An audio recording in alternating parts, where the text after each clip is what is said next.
to keep or not to keep the feast days of the Most High.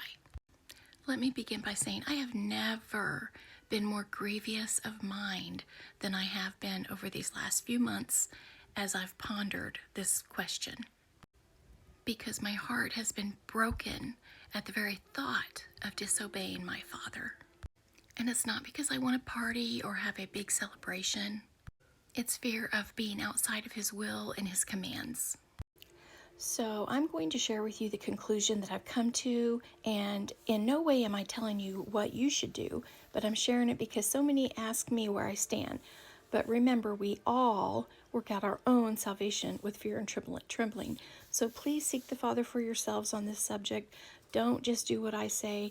I do hope you'll listen to the end, because it's important to hear out an entire matter, right? So in Leviticus 23, as well as other scriptures that talk about the Sabbath and the feast days, the same instruction is given. It shall be a statute forever throughout your generations and in all your dwellings. But then we also see, he says, when you come into the land which I give unto you. So in Exodus 13:5 it says, and it shall be when the Most High shall bring thee into the land of the Canaanites, and the Hittites, and the Amorites, and the Hivites, and the Jebusites, which he swore unto thy fathers to give thee, a land flowing with milk and honey, that thou shalt keep this service in this month. And this is the Passover ordinances. In Isaiah chapter 2 we see this, and it shall come to pass in the last days that the mountain of the Most High's house shall be established in the top of the mountains, and shall be exalted above the hills, and all nations shall flow into it. And many people shall go and say, come ye, and let us go up to the mountain of the Most High, to the house of the sovereign of Jacob, and he will teach us his ways, and we will walk in his paths. For out of Zion shall go forth the law and the word of the Most High from Jerusalem. So we're all longing for this, right?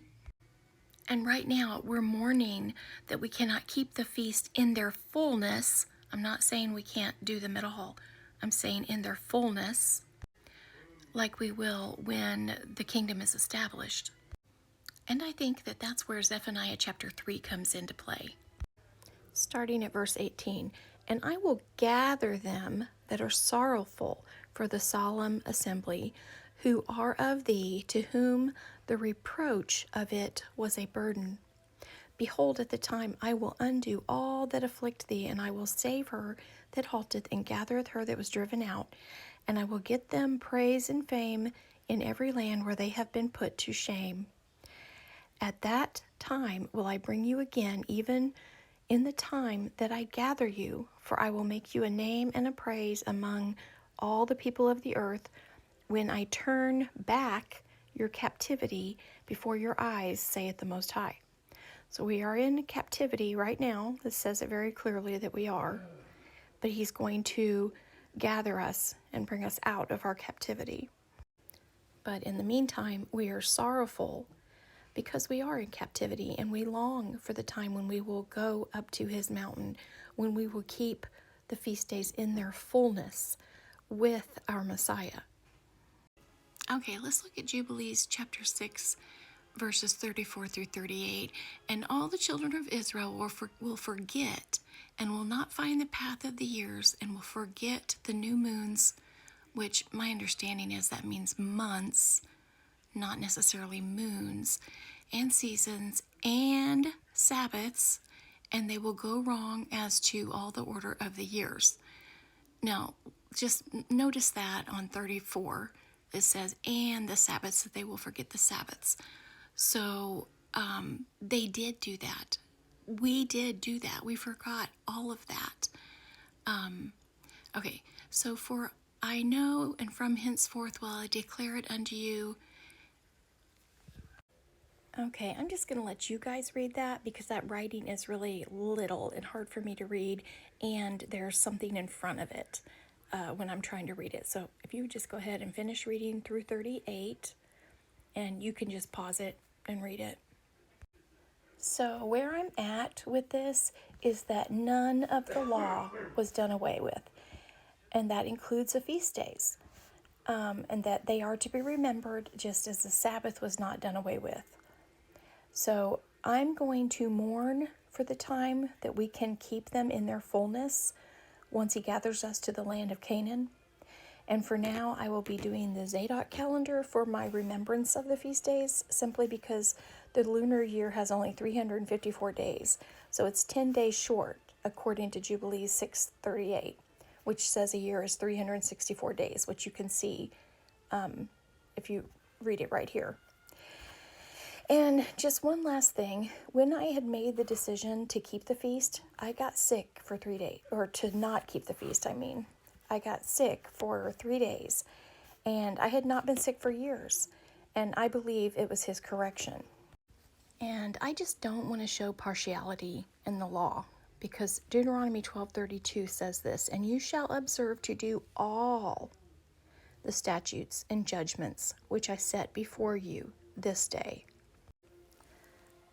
And Father really did get my attention with that sickness.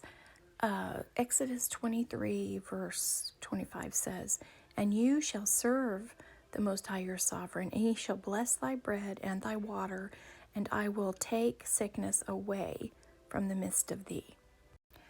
Deuteronomy 7:15, "And the Most High will take away from thee all sickness, and will put none of the evil diseases of Egypt which thou knowest upon thee, but will lay them upon all them that hate thee."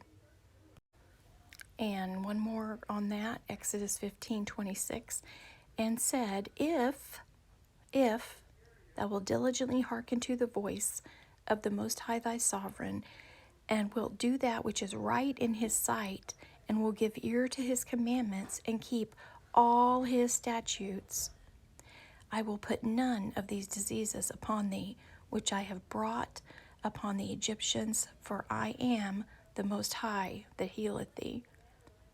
So I just can't help but think, especially after his correction of sickness, if we do what he says, we keep all his statutes, he keeps sickness from us. And I don't know about you guys, but I don't like being sick. I don't want to be sick. And in closing, because we cannot bring the prescribed offerings and sacrifices to the feast days, I will bring the calves of my lips, just as we read here in Hosea 14. "O Israel, return unto the Most High thy sovereign, for thou hast fallen by thine iniquity. Take with you words, and turn to the Most High. Say unto him, Take away all iniquity, and receive us graciously. So will we render the calves," which is offerings, "of our lips." And if anyone is interested in taking a look at the Zadok calendar, here's the, punch this in. This explains it, and it's really very simple, and it's very beautiful.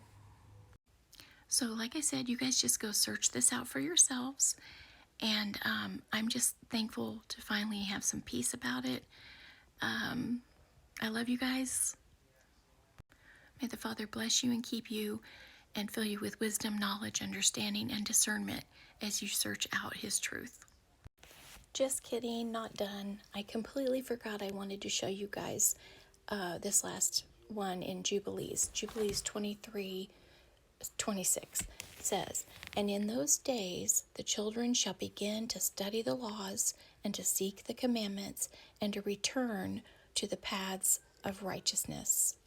So even though we forgot the Sabbath, we forgot the feast days, we are studying the laws, we are learning them, and we are returning to the paths of righteousness. Beautiful, beautiful, beautiful. All praise to the Most High. Thank you, Father.